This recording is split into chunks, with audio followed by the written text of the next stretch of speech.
Pernahkah kamu membayangkan, di balik kemajuan sains dan teknologi yang kita nikmati hari ini, ternyata ada eksperimen-eksperimen luar biasa yang terdengar gila, bahkan menakutkan, namun justru membawa manfaat besar bagi umat manusia? Sepanjang sejarah, para ilmuwan terus mendorong batas pengetahuan, kadang dengan cara yang ekstrim, berani, dan penuh risiko. Mari kita selami beberapa eksperimen sains paling gila, tapi terbukti sangat bermanfaat yang pernah dilakukan manusia. Bayangkan sebuah mesin raksasa tersembunyi jauh di bawah tanah, membentang sepanjang puluhan kilometer di perbatasan Swiss dan Prancis. Inilah Large Hadron Collider, ciptaan para ilmuwan di CERN. Mesin ini didesain untuk menabrakkan partikel-partikel kecil seperti proton dengan kecepatan mendekati cahaya. Tujuan utamanya adalah untuk meniru kondisi sesaat setelah Big Bang, permulaan alam semesta. Banyak orang sempat khawatir eksperimen ini akan menciptakan lubang hitam mini yang bisa mengancam bumi. Namun kenyataannya, LHC membawa terobosan revolusioner. Penemuan Higgs boson, partikel yang selama ini hanya diprediksi dalam teori. Dengan penemuan partikel Tuhan ini, manusia akhirnya memahami lebih dalam hukum-hukum fisika yang mengatur alam semesta dan membuka jalan baru untuk riset teknologi masa depan. Di dunia psikologi, eksperimen yang tak kalah kontroversial dilakukan oleh Harry Harlow pada tahun 1950-an.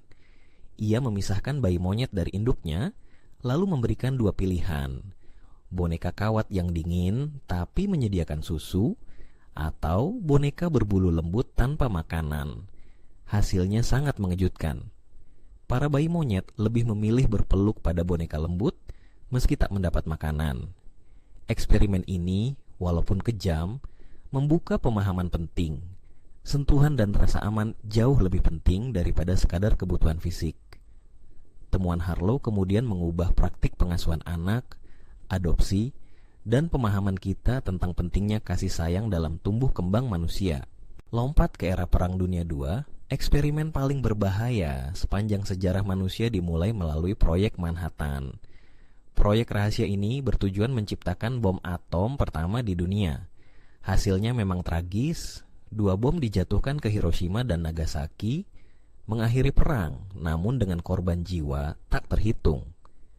Namun dari tragedi ini, berkembanglah ilmu pengetahuan nuklir yang membawa manfaat besar, mulai dari pembangkit listrik tenaga nuklir, teknologi radioterapi untuk pengobatan kanker, hingga pemahaman lebih lanjut tentang energi dan materi. Sisi gelap dari eksperimen ini mengajarkan manusia tentang etika, tanggung jawab, dan pentingnya pengawasan dalam perkembangan teknologi.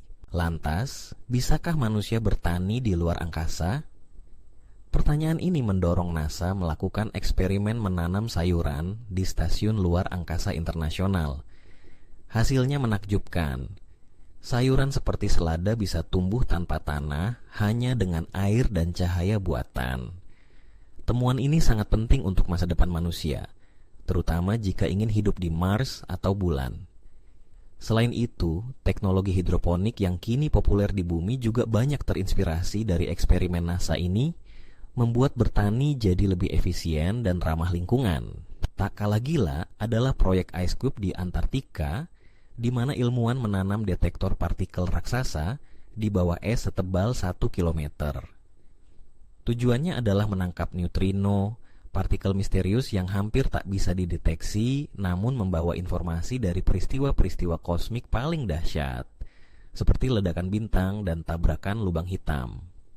Melalui Ice Cube, kita bisa mengintip rahasia alam semesta tanpa harus meninggalkan bumi dan memahami asal-usul serta takdir kosmos kita. Dari eksperimen-eksperimen yang terdengar gila ini, kita belajar satu hal: keberanian untuk mencoba hal baru, bahkan yang tampak mustahil, justru membawa manusia ke tingkat pengetahuan dan teknologi yang lebih tinggi. Setiap terobosan, sekecil apapun, bisa menjadi fondasi bagi masa depan yang lebih cerah. Jadi jangan pernah meremehkan kekuatan sebuah eksperimen, seberapa gila pun idenya, karena bisa jadi di sanalah kunci kemajuan peradaban manusia.